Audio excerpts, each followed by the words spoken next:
Chapter 5. Ryle was correct. It only took a few days for my ankle to feel good enough that I could walk on it again. I waited a full week before attempting to leave my apartment, though. The last thing I need is to re-injure it. Of course, the first place I went was to my floral shop. Alyssa was there when I arrived today, and to say I was shocked when I walked through the front doors is an understatement. It looked like a totally different building than the one I bought. There's still a ton of work that needs to be done, but she and Marshall had gotten rid of all the stuff we marked as trash. Everything else had been organized into piles.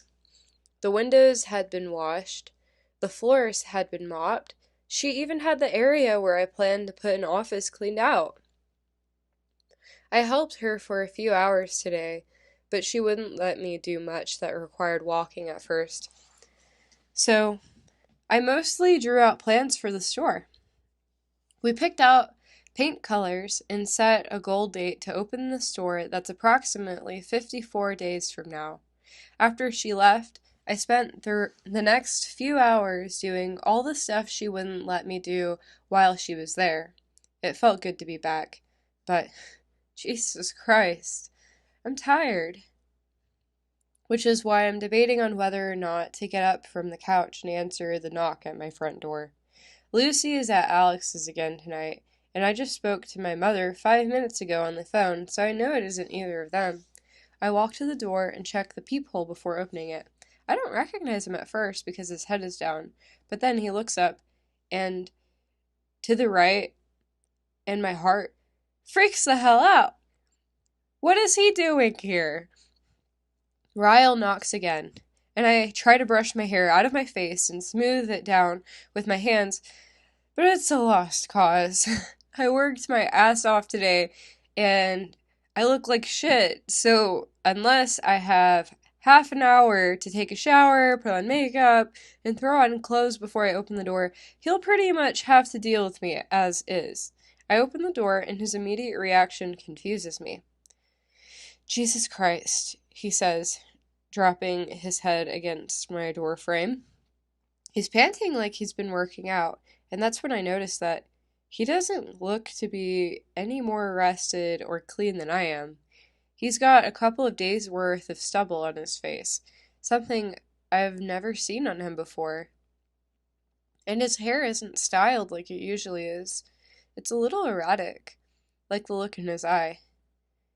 Do you have any idea how many doors I've knocked on to find you? I shake my head because I don't. But now that he mentions it, how in the hell does he know where I live? 29, he says. Then he holds up his hand and repeats the numbers with his fingers while he whispers, 2, 9. I let my gaze drop down to his clothes. He's in scrubs, and I absolutely hate that he's in scrubs right now. Holy hell. So much better than the onesie, and way better than the Burberry. Why did you knock on 29 doors? I ask with a tilt of my head.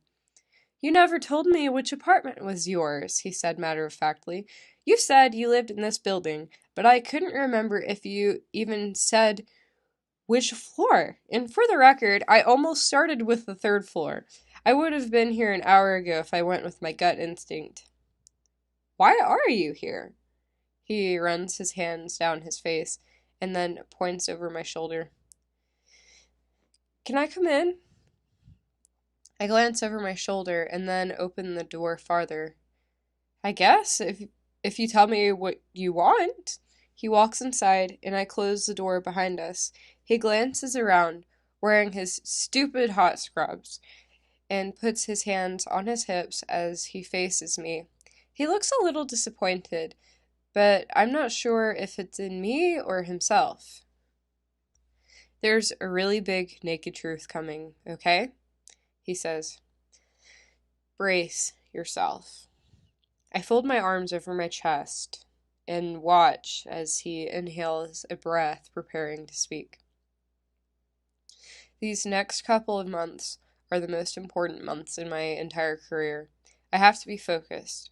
I'm closing in on the end of my residency, and then I'll have to sit for my exams. He's pacing my living room, talking frantically with his hands. But for the past week, I haven't been able to get you out of my head. I don't know why. At work, at home, all I can think about is how crazy it feels when I'm near you, and I need you to make it stop, Lily. He stops pacing and faces me. Please make it stop. Just once. That's all it'll take, I swear. My fingers are digging into the skin of my arms as I watch him. He's still panting a little, and his eyes are still frantic, but he's looking at me pleadingly. When is the last time you've had sleep? I ask him. He rolls his eyes like he's frustrated that I'm not getting it. I just got off a 48-hour shift, he says dismissively. Focus, Lily. I nod and replay his words in my head. If I didn't know better, I'd almost think he was. I inhale a calming breath. Ryle, I say carefully, did you seriously just knock on 29 doors so you could tell me that the thought of me is making your life hell and I should have sex with you so that you'll never have to think of me again? Are you kidding me right now? He folds his lips together, and after about 5 seconds of thought, he slowly nods his head. Well, yeah, but it sounds way worse when you say it.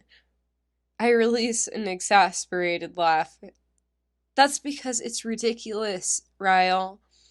He bites his bottom lip and looks around the room like he suddenly wants to escape.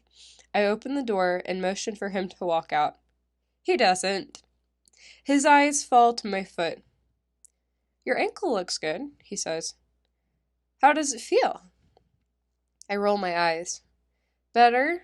I was able to help Alyssa at the store for the first time today. He nods and then makes like he's walking toward the door to leave. But as soon as he reaches me, he spins toward me and slaps his palms against the door on either side of my head. I gasp at both his proximity and his persistence. Please, he says. I shake my head, even though my body is starting to trade sides and beg my mind to cave to him. I'm really good at it, Lily, he says with a grin. You'll barely even have to do any work. I try not to laugh, but his determination is as endearing as it is annoying. Good night, Ryle. His head drops between his shoulders, and he shakes it back and forth. He pushes off the door and stands up straight. He half turns, heading for the hallway, but then suddenly drops to his knees in front of me. He wraps his arms around my waist. Please, Lily, he says through self-deprecating laughter. Please have sex with me. He's looking up at me with puppy dog eyes and a pathetic, hopeful grin.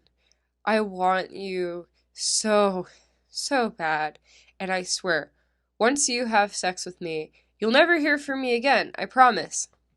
There's something about a neurosurgeon literally on his knees begging for sex that does me in. That's pretty pathetic. Get up, I say, pushing his arms away from me. You're embarrassing yourself. He slowly stands up, dragging his hands up the door on either side of me until he has me caged in between his arms. Is that a yes? His chest is barely touching mine, and I hate how good it feels to be wanted this much. I should be turned off by it, but I can hardly breathe when I look at him, especially when he has this suggestive smile on his face. I don't feel sexy right now, Ryle. I worked all day. I'm exhausted, I smell like sweat, and probably taste like dust. If you give me a little while to shower first, I might feel sexy enough to have sex with you. He's nodding feverishly before I'm even finished speaking. Shower. Take all the time you need. I'll wait. I push him away from me and close the front door. He follows me to the bedroom, and I tell him to wait on the bed for me. Luckily, I cleaned my bedroom last night. Normally, I have clothes lying around everywhere, books piled up on my nightstand, shoes and bras that don't quite make it to my closet. But tonight it's clean. My bed is even made up, complete with the ugly quilted throw pillows my grandmother passed down to every person in our family. I make a quick glance around the room, just to make sure nothing embarrassing will catch his eye. He takes a seat on my bed, and I watch as he scans the room. I stand in the doorway to my bathroom and try to give him one last out. You say this will make it stop, but I'm warning you right now, Ryle. I'm like a drug. If you have sex with me tonight, it's only going to make things worse for you. But once is all you're getting. I refuse to become one of the many girls you used to... How did you word it that night? Satisfy your needs? He leans back on his elbows. You aren't that kind of girl, Lily, and I'm not the kind of guy who needs someone more than once. We have nothing to worry about. I close the door behind me, wondering how in the hell this guy talked me into this. It's the scrubs. The scrubs are my weakness. It has nothing to do with him. I wonder if there's a way he could leave them on during the sex. I've never taken more than half an hour to get ready, but it's almost an hour before I'm finished in the bathroom. I shaved more parts of me than was probably necessary, and then spent a good 20 minutes having a freak out, and had to talk myself out of opening the door and telling him to leave. But now that my hair is dry, and I'm cleaner than I've ever been, I think I might be able to do this. I can totally have a one-night stand. I'm 23 years old. I open the door, and he's still there on my bed. I'm a little disappointed to see that his scrub top is on the floor, but I don't see his pants, so he must still be wearing them. He's under the covers, though, so I can't tell. I close the door behind me and wait for him to roll over and look at me, but he doesn't. I take a few steps closer, and that's when I notice he's snoring! Not just a light, oh, I fell asleep snore. It's a middle of REM sleep kind of snore. Ryle? I whisper. He doesn't even budge when I shake him. You've got to be kidding me. I drop down onto the bed, not even caring if I wake him. I just spent an hour getting ready for him after busting my ass today. And this is how he treats this night? I can't be mad at him, though, especially seeing how peaceful he looks. I can't imagine working a 48-hour shift. Plus, my bed is really comfortable. It's so comfortable, it could make a person fall right back to sleep after a full night of rest. I should have warned him about that. I check the time on my phone, and it's almost 10:30. I put the phone on silent, and then lie down next to him. His phone is on the pillow next to his head. So I grab it and swipe up the camera option. I hold his phone above us and make sure my cleavage looks good and pushed together. I snap a picture so he'll at least see what he missed out on. I turn off the light and laugh to myself because I'm falling asleep next to a half-naked man that I've never even kissed. I can feel his fingers trailing up my arm before I even open my eyes. I force back a tired smile and pretend I'm still sleeping. His fingers trail over my shoulder and stop at my collarbone, just before they reach my neck. I have a small tattoo there that I got in college.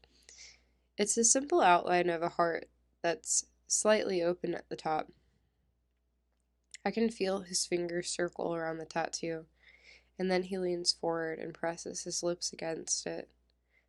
I squeeze my eyes shut even tighter. Lily, he whispers, wrapping an arm around my waist. I moan a little, trying to wake up, and then roll onto my back so that I can look up at him. When I open my eyes, he's staring down at me. I can tell by the way the sunlight shines through my windows and across his face that it's not even 7 a.m. yet. I am the most despicable man you've ever met. Am I right? I laugh and nod a little. Pretty damn close. He smiles and then brushes my hair off my face. He leans forward and presses his lips to my forehead. And I hate that he just did that. Now I'll be the one plagued with sleepless nights because I want to put this memory on repeat. I have to go, he says. I'm really late, but 1, I'm sorry. 2, I'll never do this again. This is the last you'll hear from me, I promise. And 3, I'm really sorry, you have no idea. I force a smile, but I want to frown because I absolutely hated his number 2. I actually don't mind if he tries this again, but then I remind myself that we want 2 different things from life. And it's good that he fell asleep and we never even kissed, because if I would have had sex with him while he was wearing scrubs, I would have been the one showing up at his door on my knees, begging for more.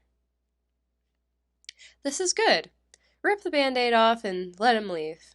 Have a nice life, Ryle. I wish you all the success in the world. He doesn't respond to my goodbye. He silently stares down at me with somewhat of a frown, and then says, Yeah, you too, Lily. Then he rolls away from me and stands up. I can't even look at him right now, so I roll onto my side so that my back is to him. I listen as he puts his shoes on and then reaches for his phone. There's a long pause before he moves again, and I know it's because he's staring at me. I squeeze my eyes shut until I hear the slam of the front door. My face immediately grows warm, and I refuse to allow myself to mope. I force myself off the bed. I have work to do. I can't be upset that I'm not enough to make a guy want to remap all of his life goals. Besides, I have my own life goals to worry about now, and I'm really excited about them, so much so that I really don't have time for a guy in my life anyway. No time. No. Busy girl here. I'm a brave and bold businesswoman with 0 fucks to give for men in scrubs.